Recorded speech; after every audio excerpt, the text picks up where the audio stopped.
Okay, you can sit down now.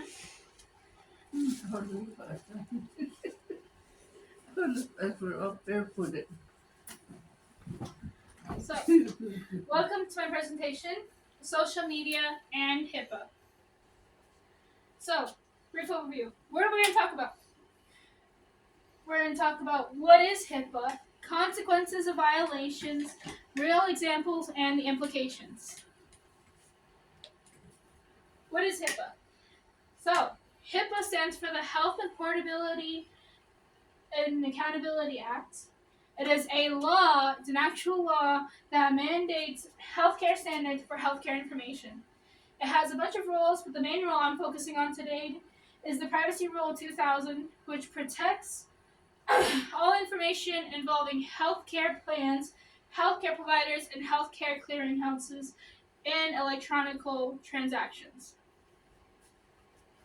Consequences of breaking HIPAA, of breaking this law. We have two different types of violations. We have civil violations and criminal violations. So if an individual breaks HIPAA and they don't know what they're doing, they have to pay $100 each time, and they only get about a maximum of $25,000 for repeated offenses for a whole year. Now that's if you're a civilian. It's just like mild violations.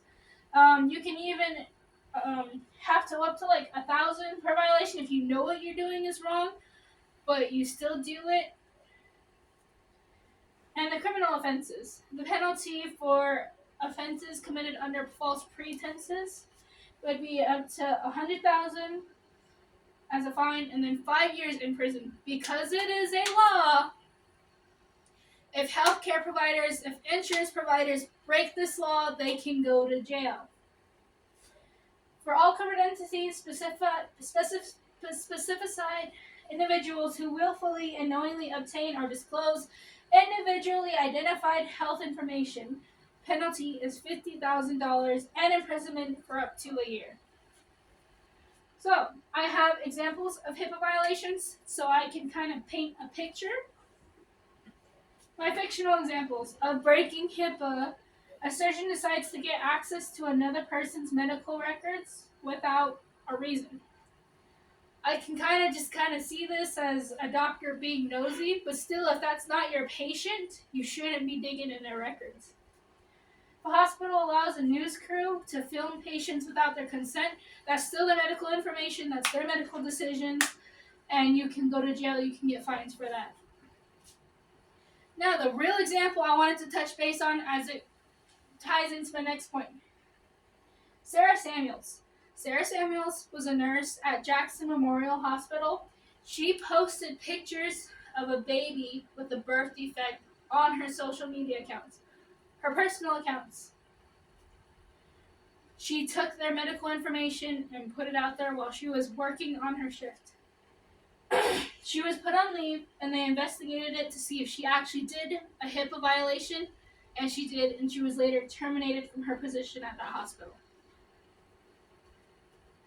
The implications. So technology and HIPAA pose a risk to future healthcare workers if they don't understand the rules and the policies and the consequences. If you work in healthcare, you must know this law. If you work with any type of patients, even if it's like as a care provider for the elderly, you have to know this law regarding their any type of medical information, medical conditions. You have to know this. Otherwise, you can go to jail for sharing that information.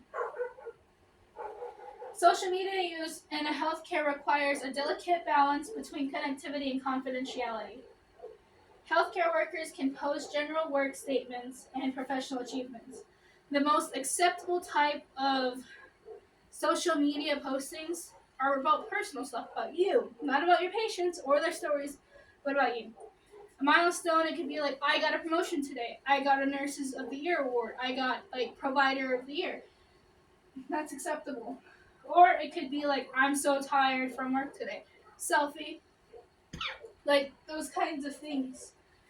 But the implication I wanted to touch base on as a public health major is that I feel like this poses a risk to all of the younger people entering the healthcare workforce, because we don't really like to read things all the way through, and we're very addicted to our phones. We want the little clickety click in our brain that comes from posting and watching videos. That's where this gets dangerous because as future healthcare workers, we need to learn and how to respect other people's medical decisions and medical information because it is a law. So, concluding this entire presentation, HIPAA is a set of standards and a law that requires sensitive and unique health information to be kept private. Some cases of HIPAA violations result in fines or jails, depending on how bad the violation is. Because it's a law, healthcare workers must be mindful and accountable for what they post on social media and anything in their spare time or if they're on the clock. And these are my references. That's basically everything I wanted to touch base on. Thank you for coming to my presentation.